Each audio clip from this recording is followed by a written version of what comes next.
2 রাকাত নামাজে 4টা সেজদা দিতে দিত না। আমার হুসাইন 3টা সেজদা দিব, আর একটা সেজদা আমার হুসাইনের তারা দিতে দিত না। মা ফাতেমা ডাক দিয়া কয়, আব্বা ও আব্বা, আপনি যে বললেন আর একটা সেজদা দিতে দিত না, আপনি নবী তো মুস্তাজাবাতুদ দাওয়াত, আপনি নবীর দোয়া তো আমার আল্লাহ ফিরায় না, আপনি নবী দোয়া করেন না আমার আল্লাহ যেন আমার হুসাইনের বাকি একটা সেজদা আদায় করতে দেয়। আমার হুসাইন যদি একটা সেজদা আদায় না করে, হুসাইনের জীবনের শেষ নামাজ, আমার হুসাইন তো শেষ নামাজটা পড়তে পারলো না।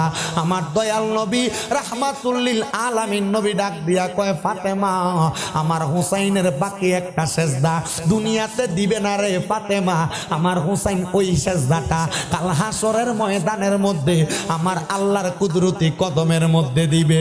মা ফাতেমা কয়, আল্লাহ কেন কুদরতি কদমের মধ্যে দিবে? ডাক দিয়া কয়, ফাতেমা আল্লাহর কুদরতি কদমে সেজদা দিয়া আমার হুসাইন আমার আল্লাহর কাছে ফরিয়াদ করব, আল্লাহ আমার কলিজার টুকরা দয়াল নবীজির উম্মতদেরকে মাফ কইরা দেন। হুসাইন ততক্ষণ মাথা উঠাইতো না যতক্ষণ হুসাইনের নানার উম্মতদেরকে মাফ দেওয়া হইব। আমার এই বাগজুর এলাকার ভাই বাবারা, খাতুনে জান্নাত ফাতেমা ডাক দিয়া কয়, দয়াল নবী রহমতের নবী, আপনি আমার আল্লাহরে বলেন আমার আল্লাহ যেন আপনার উম্মতের সুপারিশ করার তৌফিক আমারে দেয়। আল্লাহ দোয়া কবুল করছে। খাতুনে জান্নাত ফাতেমা পশ্চিম দিক থেকে খাতুনে জান্নাত ফাতেমা কাল হাসরের ময়দানে আগমন করবে। আগমন কইরা খাতুনে জান্নাত ফাতেমা আমার দয়াল নবী রহমাতুল লিল আলামিন নবীর গুনাহগার উম্মতদেরকে হাতে দইরা দইরা জান্নাতের দিকে নিয়ে যাবে। জোরে কোন সুবহানাল্লাহ। ভাইও আমার খাতুনে জান্নাত ফাতেমার এই কাহিনী তো দুনিয়ার জমিনে বিবাহের পরবর্তী কাহিনী। খাতুনে জান্নাত ফাতেমা যখন দুনিয়ার জমিনের ভিতরে প্রাপ্ত বয়স্ক হয়ে গেছে, নবীর কন্যারে বিয়া করতে কে না চায়? আরব দেশের বড় বড় টাকাওয়ালারা সম্পদওয়ালারা খাতুনে জান্নাত ফাতেমারে বিবাহ করার জন্য নবীর কাছে প্রস্তাব দেয়, কিন্তু আমার দয়াল নবী রাহমাতুল লিল আলামিন নবীজি খাতুনে জান্নাত ফাতেমারে সম্পদওয়ালার কাছে বিয়া দেয় না। আমার দয়াল নবীরে আমার আল্লাহ তাআলা নির্ধারণ করে দিছে, নবী গো ও দয়াল নবী রাহমাতুল লিল আলামিন নবী, ইসলামের চতুর্থ খলিফা হযরত আলী কাররামাল্লাহু ওয়াজহু, হযরত আলী কাররামাল্লাহু ওয়াজহুরে আপনি আপনার কলিজার টুকরা ছেমের জামাতা হিসেবে কবুল করেন। আহারে হযরত আলী তো বেলায়াতের বাদশা, বেলায়াতের সম্রাট রে বাবা। আমার দয়াল নবী রাহমাতুল লিল আলামিন নবীজি মক্কা নগরীর মদিনা নগরীর কত মানুষ আসে, কিন্তু কলিজার টুকরা কন্যা খাতুনে জান্নাত ফাতেমারে বিয়া দেয় না। আমার দয়াল নবী কয়, এ মক্কা নগরীর বড় বড় টাকাওয়ালারা সম্পদওয়ালারা, আগামীকালকে সকালবেলা আমি আমার কলিজার টুকরা কন্যারে বিবাহ দিব। আমার নবীর কন্যারে বিবাহ দেওয়ার জন্য অনেক সাহাবায়ে কেরাম করার জন্য হাজির হয়ে গেছে। এরা কারবালা আমার দয়াল নবীজির সামনে আইসা যখন হাজির হয়, আমার দয়াল নবী কয়, তোমরা আল্লাহ তাআলার কালামে হাকিম কোরআন শরীফের প্রথম থেকে সর্বশেষ পর্যন্ত যেই ব্যক্তি আগে তেলাওয়াত করে শেষ করবা, তার কাছে আমি আমার কন্যা খাতুনে জান্নাত ফাতেমারে বিবাহ প্রদান করব। ভাইও ও আমার বাগদুরের বাবারা, আমার দয়াল নবী এই কথা বলার সাথে সাথে নবীর কলিজার টুকরা সাহাবী হযরত আলী অল্প কিছুক্ষণ পর হাতটা তুলে ডাক দিয়া কয়, নবী গো আমার কোরআনের প্রথম থেকে শেষ পর্যন্ত এক খতম শেষ।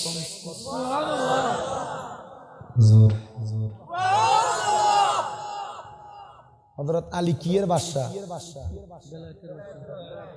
মুরবি কিয়ের বাদশা? যখন কইছি বেলায়েতের বাদশা হযরত আলী, মুরবি মাথার এমনি লারে নিছে। কোন জায়গার বায়াত? মুড়ি জইছিননি কার কাছে? হিসাব কইলো, মারহাবা, ঠিক আছে কবুল করো, আমিন কর। আস্তে একবার আমিন কইরি, কিপটা মুশকিল, আর জোরে কও আমিন। তরিকতের মানুষ হইলে বেলায়েত সম্পর্কে বোঝে, তরিকত না হইলে, তরিকত না তরিকতে ফাওনা দিলে বোঝে না। তরিকতে আপনার কদম রাখতে হইব তো, আল্লাহর ওলি হাতে হাত রাখতে হইব তো। আর অনেকে মনে করে আমরা তরিকত গ্রহণ করে লাইছি তো নামাজও লাগে না, কথা কয় না কা? জি না, তরিকত গ্রহণ করার মূল কারণ কিন্তু নামাজিও। তরিকতের সবক নেওয়ার মূল কারণ হলো তরিকতের সবকে আমার নামাজ শিখায়, রোজা শিখায়, হজ শিখায়, জাকাত শিখায়, দান সৎকার শিখায়, বাড়তি ইবাদত শিখায়। এবারে তরিকত গ্রহণ করছে, এবারে নামাজ পড়ে না, সাফাত দাঁত ফালাই দেবে না। আর বহুত তরিকতের হিসাবরা মুরিদদের সামনে লইয়া সিগারেট খায়। আসেনি বহুত আছে, আসেনি বহুত হিসাব সামনে বেরিয়ে তুলে বইতে আছেও। এটা হিসাব আমার কাছে মনে হয়েছে বন্ড, এক নম্বর, নাম্বার ওয়ান বন্ড। হ্যাঁ হ্যাঁ, কত টা খাইব? কবরে গেলে তারা খোদাই খাইব। আছে না? হ্যাঁ, ফিসাব চিনবা কেমনে? ফিসাব চিনার দরকার আছে না? নবীজি ইবনে মাদা শরীফের 303 নম্বর পৃষ্ঠাতে হাদিস কয়, নবীজি কেমনে ফিসাব চিনা? আমার নবী ইদা রু উযুকির আল্লাহু আযজা ওয়া জাল্লা, ফিরের দিকে চাইলে আল্লাহর কথা মনে হন লাগবে। কারণ ফিরে সিগারেট খাইয়া ঠোঁটে এমন কালা বানাইছে, আল্লাহর কথা মনে দূরের কথা, শয়তানের থেকে আরো বালা ফিরের চেহারা। যে কথা কয় না, ফির দত্ত হলে কি ফিরটাকে হক্কানি না উল্টা পাল্টা? হ্যাঁ, যে ফিরের দরবারে পিছন দিয়ে লাগছে উরুস মোবারক আর ভিডিও দিয়ে গান বাজায়, এই ফির কি ভাই সাহেব? সুন্নিরা ওয়াহাবিরা বন্ডকনের মূল মাধ্যম পাইছে এই গান বাজনার কারণে। ঠিক কথা কন না কেন? নাম দিছে উরুস মোবারক, করে বাউল গান। আমরা বন্ধ কইতো না, কারো বন্ধ কইতো? সুন্নিয়তের ভিতরে দল দুইটা, একটা সঠিক আহলে সুন্নাত ওয়াল জামাত, আর যেটি বন্ড এটি গান বাজনা করে, এটির লগে সুন্নিয়তের কোনো সম্পর্ক নাই। কথা কন, সুন্নিয়তের কোনো সম্পর্ক নাই। যেসব মাজারের ভিতরে আল্লাহর ওলি রুলসের নাম দিয়ে গান বাজনা করে, এটি বন্ড। কিন্তু মাজারের আল্লাহর ওলি হক। কথা কন, আল্লাহর ওলি কি কয়ে দিয়ে গেছিল তোরা আমার নাম দিয়ে উরুস মোবারক করে গান বাজনা করিস? তুমি যে করো, কবর গেলে এটি কি একটা ফাইল দিব? জিগেলে কি তাকা সামাগা তারা জিজ্ঞান যে বলে ওই দিন এশারের নামাজ পড়ছিনি, এশারের নামাজ এই দিন গান করে পরের দিন ফজরের নামাজ ওই পড়ে না। ঠিক কথা কস না। অনেকে যে মাথাতে ভাঙতেছে, এটা আমরা খাইচ্ছদের দোষে ভাঙে। ঠিক কি কথা কন না কেন? আপনি মাথার ভিতরে বেরিয়ে দিয়ে গান বাজনা করবেন, আপনার মাথার ভাঙতো না? এই যে মাজার ভাঙছে, সবাই কিন্তু মাজার ভাঙার বিপক্ষে আসিল, ঠিক না? আমি কইছি আমি পক্ষে, কইতেছি রাহ। আমি কিতা কইছি? মাজার ভাঙার পক্ষে। কি লেগে কইতেন নাই কথাটা? এই মাজার যে ফকিন্দির ফোলারা ভাঙতে হয়েছে, এরা যে মাজার ভাঙতে গেছিল, শোনেন মিয়া, এই মাজার যে ভাঙতে গেছে, আচ্ছা এই যে মাজারটি ভাঙছে খবর লয়েছেন, একটা মাজারের লগেও একটা মাদ্রাসা নেই। এ মাজারের খাদেমরা মাজারে যে গরু আইছে, ছাগল আইছে, টেহা আইছে, মুরগা আইছে, সব নিজের পকেট বাড়ি করছে। এই সোরার ঘরে সোরারা যদি মাজারের টাকা পয়সা দিয়ে যদি মাজারের লগে একটা মাদ্রাসা বানাইতো, মাদ্রাসা যদি 200-300 ছাত্র থাকতো, যে ফকিন্দির ফোলারা মাজার ভাঙতে হয়েছে, এই 200-300 ছাত্র যদি আবার 200-300 লাঠিলে এটিকে ধরে নিয়ে দিত, কোন মারফুতের ক্ষমতা ছিল মাজার ভাঙার?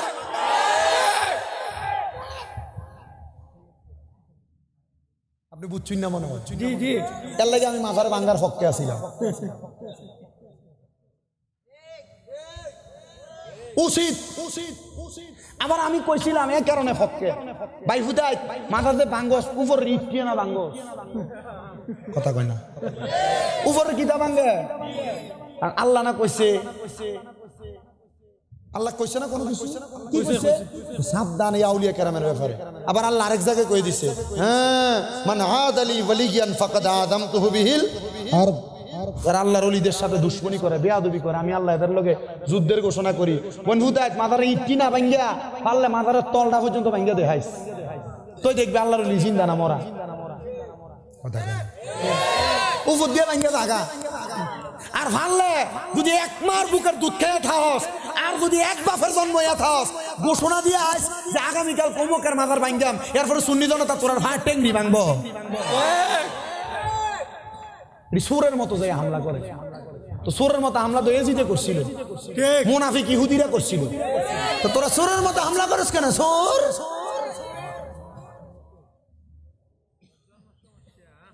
লাগি তো কইছি, আমি সুর কইছি, কারণ সুর যখন চুরি করে তখন তার ইমান থাকে না, এটা কাফের থাকে। এ চুরি করা অবস্থা মরে গেলে কাফের হয়ে মারা যায়, বেঈমান হয়ে মারা যায়। এর লাগে আমি সুর কইছি আর কথা কয় না, ঠিক কিনা? তবে আমরা ওই মাজারের ভক্ত যে মাজারের ভিতরে ডুকডুকি বাজায় না, যে মাজারে বেরিয়ে দিয়ে না চায় না, যে মাজারদের ভিতরে বাউল গান করে না, কিন্তু যেটি বাউল গান করে খাদেন ভিসা দিয়ে ইচ্ছা মতো ভিড়বে। কথা কয় না, ঠিক কিনে? আল্লাহ কবুল করো, আমিন কাও আরো জোরে আমিন। জাগা মতো আইসে কালা ভাল লাগতেছে না? এটি কইলেও ভাল লাগে, একটা না যে ওয়াজ করছি এটা ভাল লাগছে না। ঘন্টার উপরে শেষ হয়ে গেছে না বুঝলি? গো 1 ঘন্টা 13-14 মিনিট 12 মিনিট ধরলাম না, বাড়াই করবো বইও। তবে তাবারও যদি হচ্ছে হচ্ছে জায়গা হলে তিনের ভিতরে বেরিয়ে লেছে তারা হচ্ছে গেলে এটা আমার দোষ নেই, কোন রকম বাইক নিয়ে গরম করে খাই হচ্ছে না। মার হাবা, আমরা আসি ইনশাল্লাহ। মার হাবা, আরো ধরে মার হাবা।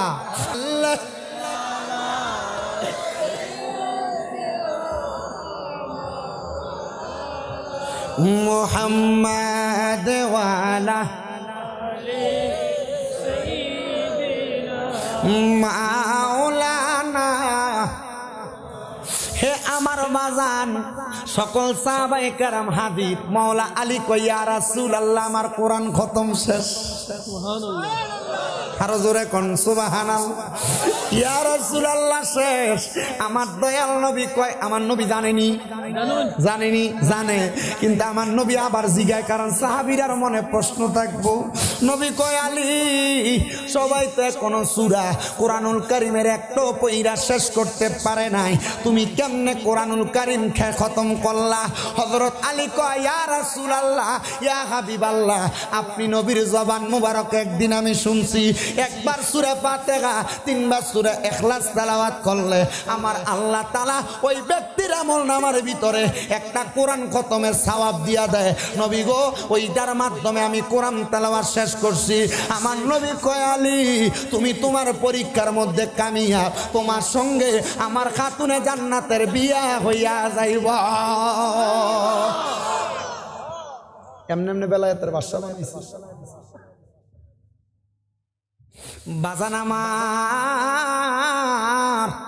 আমার দয়াল নবী আবার বিয়া দেয়, কিন্তু বিয়া দেওয়ার সময় খাতুনে জান্নাত ফাতেমার সাথে আমার নবী অল্প কিছু সামান দিছে। হযরত আলী কয় নবী গো, যুদ্ধের মধ্যে যাওয়ার কারণে আমার আব্বা আবু তালিব ইন্তেকালের পরে আমার কাছে কোনো সম্পদ নাই, কেমনে গো বিয়া করতাম? আমার দয়াল নবী কয়, যেই বিয়া যত সহজ এই বিয়া তত শান্তিময় সুখীময়। আর আমরা সমাজে ফোলারে বিয়া করায় না, বাপে কয় ফোলা নিজের ভায়া দাঁড়াক, এতদিনে বেটার ভাইয়ের উপরে দাঁড়াইয়াছিল, পিছা মারা বলা ফোলা নিজের ভাই দাঁড়াইতো। তখন এবার যখন ফোলারে ফাপ্ত বয়সে বিয়ে করে না, এবার ফোলা ইন্ডিয়া রাস্তা দিয়ে যাওয়ানোর সময় কোনো বাড়ি মায়ে ফেন দেখলে রাস্তা দিয়ে গেলে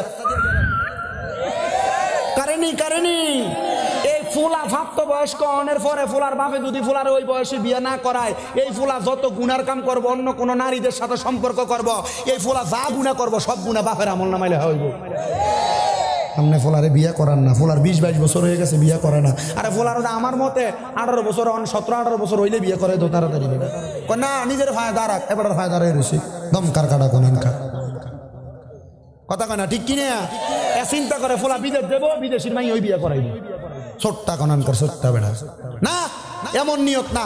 আপনার ফোলা যা করুক, একটু কম বয়সে ফারেন দেন, অসুবিধা নাই।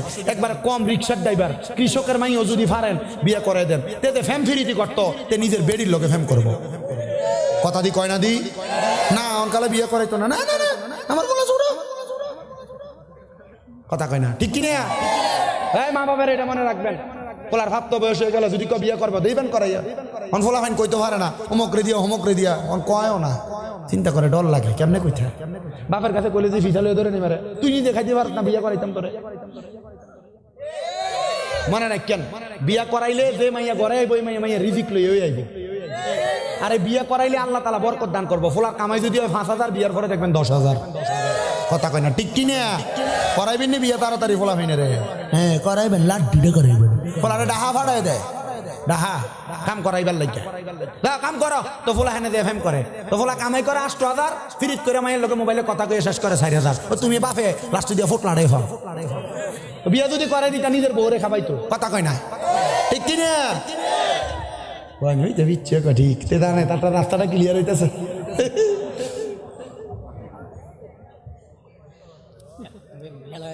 হ্যাঁ বুঝছি না বিয়া লাগাই তো বিয়াত বরকত আছে আসেনি জোরে কয় না রে হ্যাঁ বরকত কিতা মুরব্বী কথা সত্য না মিথ্যা এ ফোলা যদি ভাবত বয়স্ক বিয়ে করান না ফোলা যা গুণা করবো কার আমল নামা জোরে দি কয় না দি জোরে কয় না তো বাপ মার আমল নামার ভিতরে আইব তা আপনার ভূতে গুণা করক আবার আপনার আমল নামাত গুণা যাক নিজও জ্বলবেন ভূতেরও জ্বালাইবেন কিতা ভাই সব ঠিক আছে নি আল্লাহ কবুল কর আমিন আরো জোরে আমিন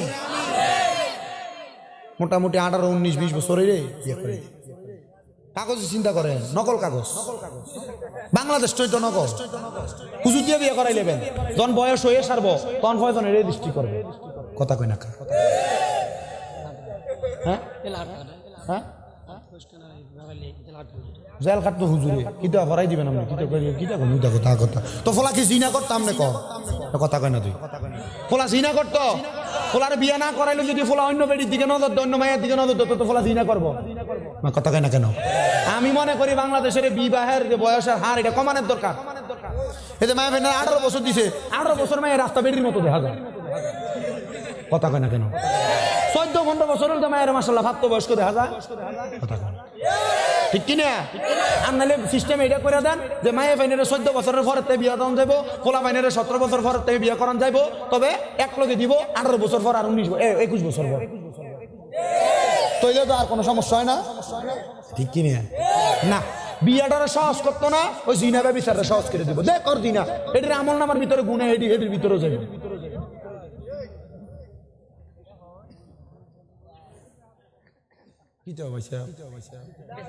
না না বুঝছি আমি তো জানি তারা আমরা মুরব্বী তারা লোকে বেদবি করণ যেত না সাবধান মই মুরব্বী যারা এলাকার এরা সম্মান দিবেন এরা ভালোবাসবেন মোহাব্বত করবেন মাঝে মাঝে সাফান সিগারেট ও সাফান কিনে দিবেন সিগারেট না সিগারেটও খায় বুড়া খায় না বুড়া বিড়ি খায় সিগারেট খায় গাঞ্জাও জ্বালায় বুড়া বিড়ি খায়নি বুড়া এটা আবার টানে এটা 2 দিন পরে কবরে যাবে এটা বুড়ো এটাও টানে বিড়ি আছে না এমন বুড়া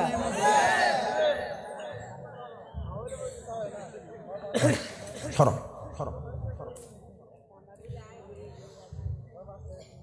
থাক এত কথা কসকেরি তোরা কাতলা কথা কইস না কম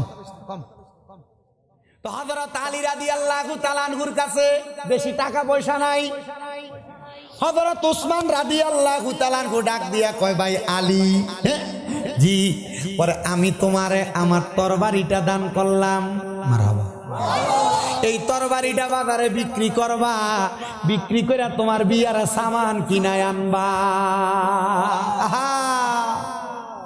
হযরত আলী রাদিয়াল্লাহু তাআলা আনহু বিবাহ করছেন কত সুন্দর সংসার চলে আমার দয়াল নবীর কন্যা খাতুনে জান্নাত ফাতেমা তুজহরা ওনার নিজের মাথার চুল দিয়া হযরত আলীর কদম মোবারক মুইসা দিছে আর আমরার বেডিয়াত কদম মুইসা দিব দূরের কথা রাতকা জামাই যদি কয় একটু গরম পানি কইরা দাও বেডি কয় তোমারটা নিজে নিজে কইরা করো আছে না নাই মাগো মা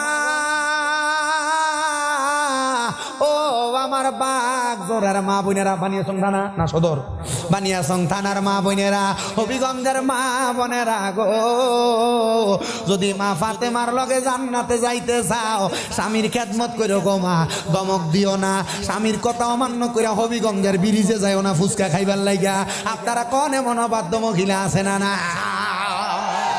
ওই ইন্ডিয়া কত জোরে বলে আছে মা ফাতেমার লগে জান্নাতে যাইবা জামাইয়ের কথা শুনতা না জামাই কইছে যাইও না বাজারে তুমি কো আল্লাহর নবীর কথা কোন মহিলা তার স্বামীর আদেশ ছাড়া বাবার বাড়িতেও যাইতে পারে আর আমরা বেরিয়ে বাপের বাড়ি পুরো হবিগঞ্জ বাজার কিনে লই না প্রতি সপ্তাহ বেড়ি যদি বৃহস্পতিবার বিকেল বেলা শুক্রবারে বিয়েলা যদি ঘুরতো না যাইতে পারে সারছে পুরো বাড়ি মাথা তো এলো না রাত কেলে তো উল্টা থেকে ফিরে উঠতে থাকে ঠিক আছে না আরে সংসার সংসার কইরা ববে গো করলি না বন্দেগি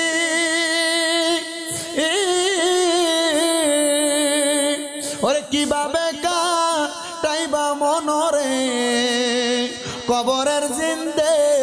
গিরে আরে ওরে জীবন গুনায় গুনায় গেলো রে সংসারের মা আয় আয় পইরা গো ডাকলি না মাওলা রে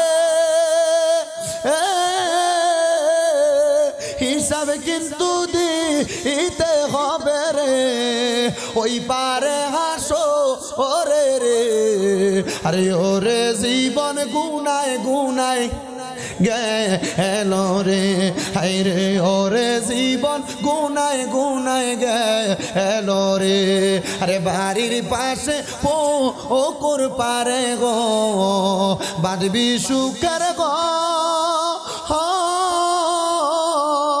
বায়ো নাই তোর বা আন্দব নাই রে কে লইবে কব রে আরে ওরে জীবন গুনায় গুনায় গেলো রে কন্যায় ওরে জীবন গুনায় মা বোনেরা যদি মা ফাতেমার লগে জান্নাতে যাইতে চাও মাগো জামাইরে সম্মান করি ইজ্জত দিও স্বামীর কথা মাইনি আল্লাহর নবী কয় একটা মহিলা জান্নাতে যাইতে পারবো 4 কাম করলে কয় কাম কথা কয় না কয় কাম 1 নাম্বার পর্দা 2 নাম্বার নামাজ 3 নাম্বার রোজা 4 নাম্বার স্বামীর আদেশ মাইনা চলো মা তোমার জামাই কয় এমনি চলকা তুমি চলো তার উল্টা না এটা কইরো না মা জামাইর সাথে দিনে ঝগড়া কইরা রাত্রবেলা মাই দিকে বালিশ দিয়ে মুখ উল্টা দিকে ফিরাই দিয়া রাখে অনেক বিয়াতা বেড়াইতে কইতাছে হুজুর মনের কষ্টটা হুজুর কেউ কাছে বিচার দিতাম পারি না হুজুর আইয়া কোন বালা কইরে হুজুর ঠিক কি না এই মহিলারা মনে রাখো কোন স্বামী মহিলার সাথে যদি রাত দিনে ঝগড়া হয় রাত্রবেলা যদি ওই মহিলা যদি স্বামীর সাথে ঝগড়া দেখায় কাম হবে না নবী কয় 1000 ঝগড়া রাত্রবেলা এই স্বামী স্ত্রীর বালিশ হবে একটা কয়টা কেডা রে খানার কথা কস মাহফিলের দ্বার দিয়া কল বেড়া এখানে কি তোমার যা বেড়ে পাগল আবার কয় হ্যাঁ হ্যাঁ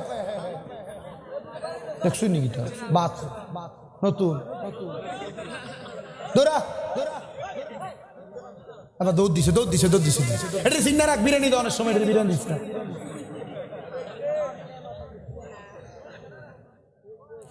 তাহলে দিনের বেলা স্বামীর সাথে 1000 ঝগড়া হইলো রাত্রে বালিশ কয়টা শুধু এইটা না নবীজি শিখিয়ে দেয় এ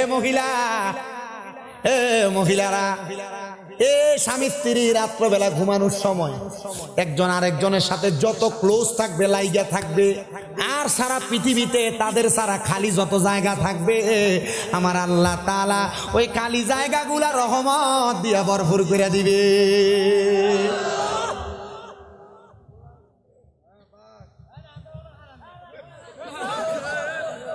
চিন্তা করছো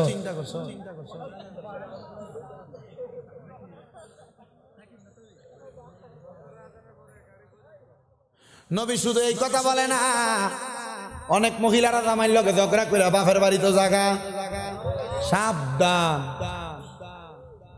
আপনার স্বামীর মনে চাইলো আপনার সাথে মিলামেশা করার জন্য আপনি যে বাপের বাড়িতে চলে গেলেন আপনার স্বামী যদি অন্য কোনো নারীর সাথে মেলামেশা করে এটার সব গুণ আপনার আমলনামায় আসবে অন্য কোনো নারীর দিকে বাঁকা নজরে তাকায় এটার কারণে আপনার আমলনামা এটার গুণ আসবে অনেক মহিলারা বিছানা আলাদা করে রাখে না স্বামী রাত্রে ডাক দিয়ে আসতে চায় না আল্লাহ রসুল বলছেন কোন মহিলা স্বামীর সাথে ঝগড়া হওয়ার কারণে ওই স্বামী ওই মহিলাকে রাত্রবেলা তার বিছানায় ডাক দিল ওই মহিলা তার স্বামীর ডাকে সাড়া না দিয়া অন্য বিছানায় ঘুমাইলো সারা রাত্র পর্যন্ত আযাবের ফেরেশতা ওই মহিলাকে লানত দিতে থাকে এই জন্য মা বোনেরা ঝগড়া হবে রাত্রবেলা ঝগড়া থাকবে না শুধু রসুল এই কথা বলেন নাই রসুল বলছেন কোন মহিলার রান্নার ভাত উতরে পড়তেছে তার স্বামী তাকে ডাক দিল মধুর মিলনের জন্য ওই মহিলা ভাত উতরে ফইরা দেয় এটা সিনটা ছাইরা দিয়া স্বামীর ডাকে সারা দেওয়া ওয়াজ তুমি যদি মা ফাতেমার লগে জান্নাতে যাইতে চাই এই আদেশটি মানা লাগবে জামাইরে গাঁর ফাঁক দেওয়া যাইতো না নবীজি কইছে আমি নবী মহিলাদেরকে ফানির সাথে তুলনা করছি নবী কেন ফানি যেই পাত্রে রাখে ওই পাত্রেই থাকে মহিলারা যেন এই পানির মতো হইয়া যায়। নবী গো কেন? ওই মহিলারা যদি স্বামীর বাড়িতে যায় এ পানির মতো হইয়া যায়, তাহলে এই মহিলার পরিবারে কোনোদিন অশান্তি হয় না। সুবহানাল্লাহ। নবীজির প্রত্যেকটা কথা সত্য, কথা কই না, ঠিক কি না? শুধু তাই না, মা ফাতেমাতুজ জাহরা কি করতেন? নিজের চুল দিয়া স্বামীর পা মুছে দিত। এটা মহাব্বতের কথা, মায়ার কথা। আল্লাহ কবুল করুক। আর জোরে কোনা আমিন। তো মা ফাতেমা একদিন অসুস্থ। কি অসুস্থ? স্বামী গো বেশি কিছু খাইতে মন চায় না, কানার ফল খাইতে মন চায়। হযরতে মাওলা আলী রাদিয়াল্লাহু তাআলা আনহু গেছে একটা আনার ফল কিনছে। কিনা অনেক সময় রাস্তার ভিতরে এক ফকির বেটা কয়, আল্লাহর রাস্তায় কি আছে দিয়া নাও। মাওলা আলী রাদিয়াল্লাহু তাআলা আনহু ফকিরকে একটা দিয়ে দিছে। ওমা স্ত্রী না খাইবো, এটা দিয়ে দিলেন, চিন্তা করে নাই। মাওলা আলী রাদিয়াল্লাহু তাআলা আনহু জানে ফকিরকে দিলে বরকত দিব কে? কথা কয় না দি এজরে কোন দান করলে বরকত দিব কে? মাওলা আলী রাদিয়াল্লাহু তাআলা আনহু বাড়িতে আসছে। মাওলা আলী রাদিয়াল্লাহু তাআলা আনহু বাড়িতে আসার পর খাতুনে জানা জিজ্ঞেস করে, স্বামী ও একজন ফকির চাইছিল, মুসাফির দিয়ে দিছে। মনটা নরম তো, নবীর পরিবার, আহলে বায়াত। এমন টাইমে খাতুনে জান্নাতের দরজায়, আসসালামু আলাইকুম, দরজা খুলছে। কে? আপনাদের জন্য একটা তাবারুক আসছে। তাবারুকের ইয়াটা নিয়ে হাতে দিচ্ছে। হযরত মাওলা আলী হাতে নিয়ে বলতেছে, তাবারুক তুইলা দেখতেছি আনার, ওই যে একটা দান করে দিছে, আছে মাত্র 9টা। কইটা আমার না। কয় কি এটা? আনার, আনার, আনারস না, আনার ওই বেদানা যেটা, এটা আমার না। মাওলা আলী কেন? এটা আল্লাহর দরবার থেকে পাঠাইছে তো, এটা আপনার না। না কেন? 3বার জিজ্ঞেস কইছে না, আল্লাহ না কইছে একটা দান করলে 10টা, এনে দি 9টা। আর ধরে কয় না রে মারহাবা, এনে দি 9টা।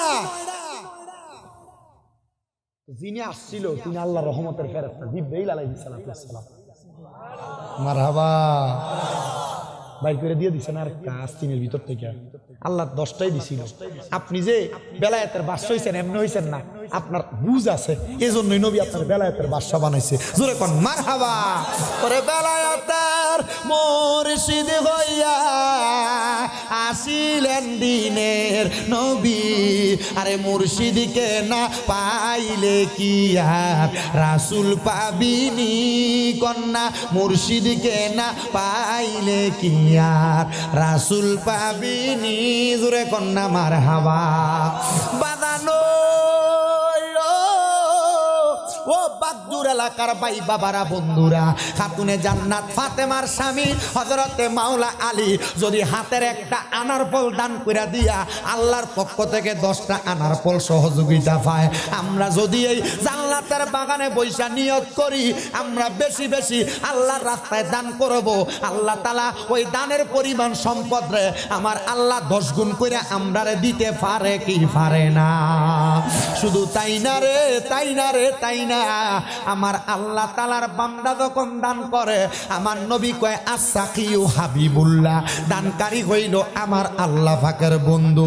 বাজানো ওই খাতুনে জান্নাত ফাতেমার কলিজার টুকরা সন্তান হযরত ইমাম হুসাইন রাদিয়াল্লাহু তাআলা আনহু যখন কারবালায় গেছে, কারবালায় যাওয়ার পরে 9 তারিখ দিবাগত রাতে যেই দিন হযরত আলী আসগর শহীদ হয়ে গেছে, আলী আকবর শহীদ হয়ে গেছে, হযরতে জহুর শহীদ হয়ে গেছে, হযরতে খাতুনে জান্নাত হযরতে ফাতেমার সন্তান মাওলা আলীর সন্তান হযরত ইমাম হুসাইন ডাক দিয়া কয়, জগৎবাসীরা আমি তখন আমার স্ত্রী হযরতে সাহারা বানুর ডান রান মোবারকের উপরে মাথা রাইখা কোরআন শরীফ পড়তাছি।